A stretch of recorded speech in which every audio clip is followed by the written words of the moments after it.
السلام علیکم ورحمۃ اللہ وبرکاتہ۔ معزز سامعین کرام، مسائل قربانی کے سلسلے میں 42ویں قسط آپ حضرات کے خدمت میں موجود ہے۔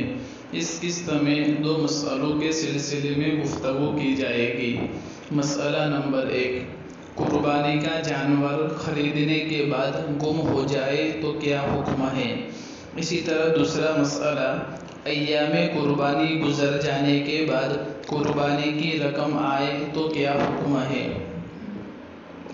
سب سے پہلا جو مسئلہ تھا کہ قربانی کا جانور خریدنے کے بعد گم ہو جائے تو کیا حکم ہے، تو سوال یہ ہے کہ ایک شخص صاحب نصاب ہے، اس پر قربانی واجب ہے، اس نے قربانی کا جانور بھی خریدا ہے، پھر یہ جانور گم ہو گیا اور قربانی کے دن گزر جانے کے باوجود نہ مل سکا، تو کیا یہ شخص قربانی سے سبکدوش ہو جائے گا یا دوسرا جانور خرید کر اس کی قربانی ادا کرنا ضروری ہے؟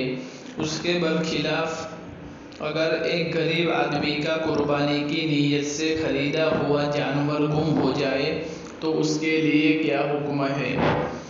تو اس سلسلے میں جواب یہ ہے کہ جس شخص پر قربانی واجب ہو، اس کا خریدا ہوا جانور گم ہو جائے تو اس کے لیے ضروری ہے کہ وہ دوسرا جانور خرید کر قربانی ادا کرے۔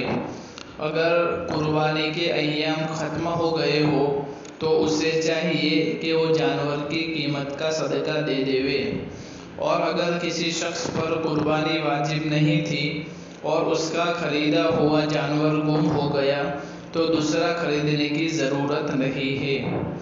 اس سلسلے میں حوالہ جو ہے وہ درر مختار مع شامی، جلد نمبر 6، صفحہ نمبر 325۔ فقط واللہ اعلم بالصواب۔ اسی طرح دوسرا مسئلہ کہ ایام قربانی گزر جانے کے بعد قربانی کی رقم آئے تو کیا حکم ہے؟ تو سوال یہ ہے کہ ایک شخص کے پاس بیرون ملک سے قربانی کے دن گزر جانے کے بعد قربانی کی رقم آئی تو اسے کیا کرنا ہوگا؟ کیا اس رقم کو کس کام میں استعمال کر سکتا ہے؟ اس سلسلے میں شرعی رہنمائی فرمائے۔ تو اس سلسلے میں جواب یہ ہے کہ جس پر قربانی واجب ہو اور قربانی کے دنوں میں وہ قربانی نہ کر سکے اور قربانی کا جانور بھی نہ خریدا ہو، تو ایک قربانی کے قابل بکرا یا کوئی بھی جانور جو قربانی کے قابل ہو، جتنی قیمت میں آ سکتا ہو اتنی قیمت صدقہ کرنا واجب ہے۔ لہذا رقم بھیجنے والے سے دریافت کر لیا جائے اور جتنی واجب قربانی کا حکم یا آرڈر دیا تھا اتنے بکروں کی قیمت صدقہ کر دینا اس کے لیے کافی ہے، ان کی ذمہ داری ادا ہو جائے گی۔ اور اگر رقم کم پڑتی ہو تو رقم بھیجنے والے کو اولاً اطلاع بھی دے دینا ضروری ہے۔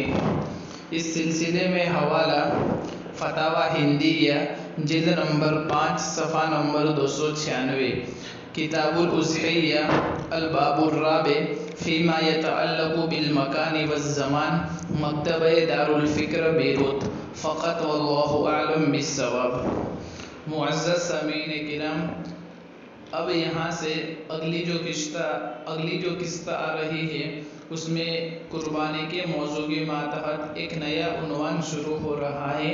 وہ عنوان یہ ہے کہ باب لحوم الاضاحی، یعنی قربانی کے گوشت کا بیان، اس میں کتنے حصے کرنے ہیں، کتنے حصے غربا کو دینے ہیں، کتنے گھر میں رکھنے ہیں، اس سلسلے میں مکمل تفصیلاً روشنی ڈالی جائے گی۔ السلام علیکم ورحمۃ اللہ وبرکاتہ۔